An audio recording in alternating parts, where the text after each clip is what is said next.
o homem veio do macaco. Será mesmo? Se isso for verdade, significa que existe um processo de evolução. Mas, para a gente observar se o processo de evolução é verdadeiro, nós temos que observar uma coisa chamada de evidências evolutivas.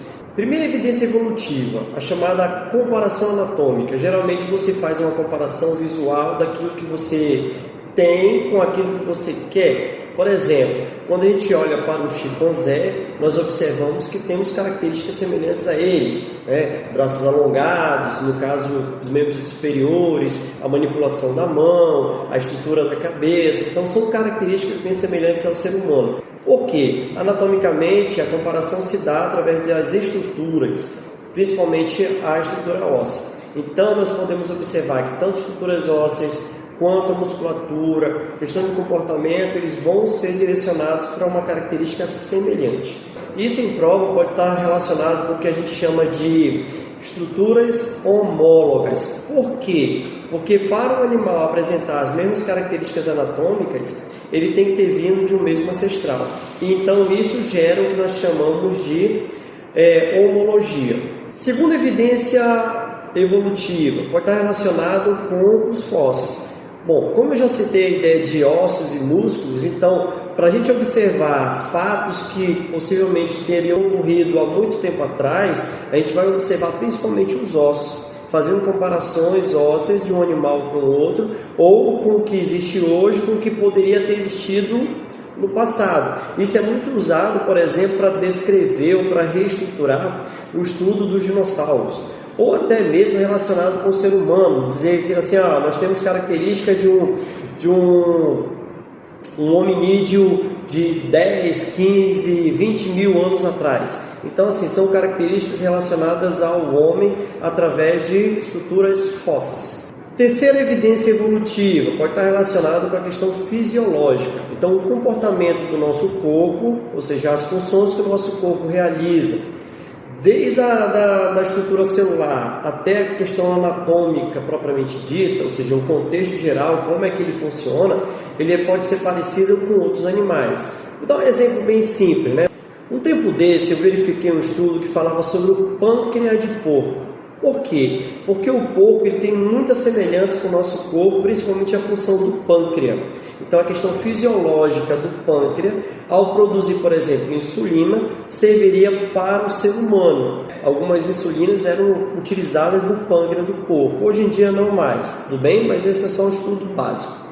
Ok? Então lembre, a questão fisiológica também é um comparativo. Quando é que um animal faz tal coisa que é semelhante a nós ou com algum outro animal? Quarta evidência evolutiva, a mais estudada hoje, que seria a ideia da genética. Beleza?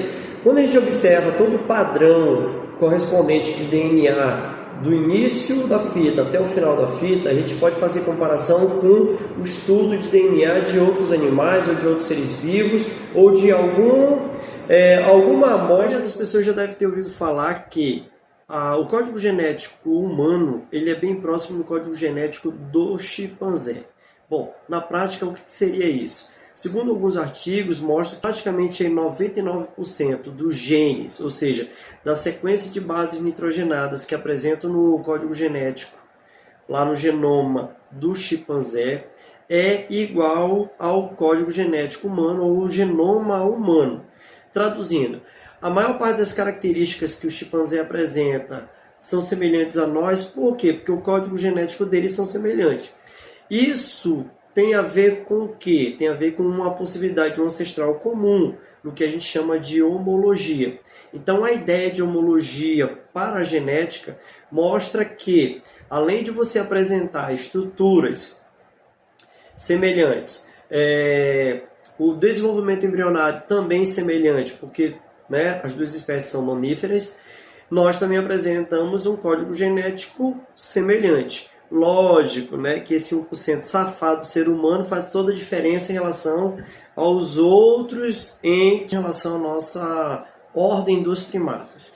Então, só para recapitular algumas informações, lembre, quando se tratar de evidências evolutivas, nós podemos analisar a questão da comparação anatômica, a comparação estrutural do corpo, a comparação fisiológica, a genética, a homologia, a analogia. Bom, esses dois últimos pontos eu ainda vou explicar em outro momento, tudo bem? Mas fica a dica para vocês, cuidado com as questões de comparações e evidências evolutivas. E se você chegou até aqui, muito obrigado de coração. Por favor, deixa seu like, se inscreva e compartilhe com os amigos essas informações. Saiba que você precisa se adaptar. Vamos evoluir. Um abraço.